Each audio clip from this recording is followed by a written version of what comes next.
Je passe la parole à Madame Camille Naget. Ah pardon, Geneviève de Garrigous. Oui, Madame la maire, mes chers collègues. Depuis 2014, la Méditerranée est l'axe migratoire le plus mortel au monde. Au moins 28 000 hommes, femmes et enfants y ont perdu la vue, en moyenne, soit 8 décès par jour. Et 2023 n'est pas en reste. 70 enfants au moins ont péri sur cette route, un record. De même qu'est un record la disparition en une seule journée cet automne de 2419 personnes. Voilà pour le constat, le seul qui vaille. Une succession de morts inutiles, de personnes réduites à l'anonymat dans le naufrage, sans compter toutes celles dont les cadavres ne seront jamais retrouvés. Depuis 10 ans que dure cette situation, toujours pas l'ombre d'une réduction des chiffres, contrairement au mythe grotesque que l'absence de sauvetage en mer dissuaderait les départs.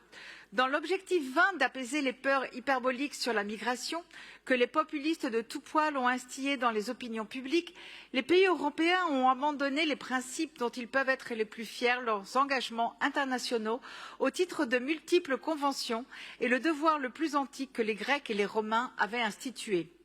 Alors sans doute, quelque scabreux comptable nous dira que la Méditerranée, c'est loin, prétendra à tort que la migration est un crime, invoquera le respect frelaté de ce qui se passe pour de la diplomatie française, afin de justifier des économies de fossoyeurs. Mais moi, la question que je vous pose, c'est comment pouvons-nous rester insensibles à ce point à la mort de ces milliers de personnes? Ces morts ne sont-ils pas dignes de notre empathie?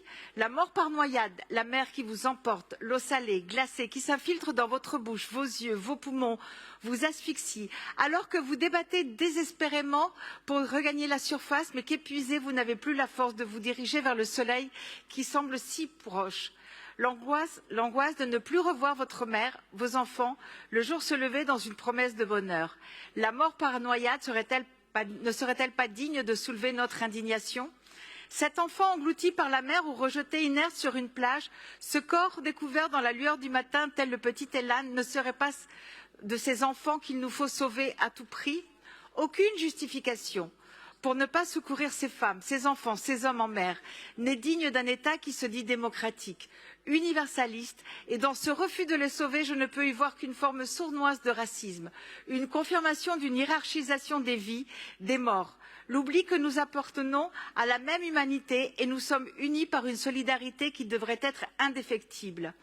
Avec mes collègues du groupe Paris en commun et de notre majorité, nous n'oublions pas le devoir de solidarité. Nous savons que de nombreuses villes en Europe prennent leur part, même symbolique, aux actions de secours de SOS Méditerranée et nous savons que Paris est avec elles.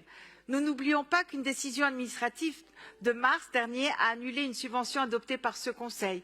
Mais une décision administrative ne défait pas les engagements qui sont les nôtres au regard des conventions signées.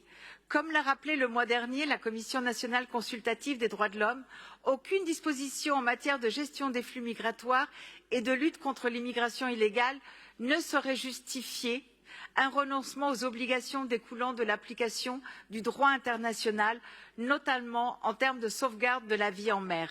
Cette obligation incombe à l'État, bien sûr, mais lorsque ce dernier ne la remplit pas, nous en devenons porteurs comme dans nombre de ses carences. Alors oui, il y aura peut-être des mésaventures administratives, sans doute favorisées par quelques entrepreneurs politiques d'indifférence et d'irresponsabilité. Le combat n'est pas terminé, mais je ne peux que nous encourager à y participer.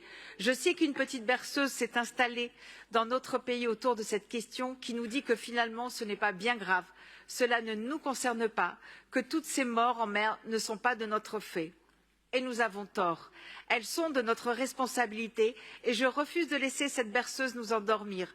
J'ose encore espérer que toutes celles qui pourraient se laisser leurrer se ressaisiront et refuseront d'être sourds à une détresse permanente, absolue et totalement remédiable. Soyons à la hauteur et votons en faveur de cette délibération. Je vous remercie.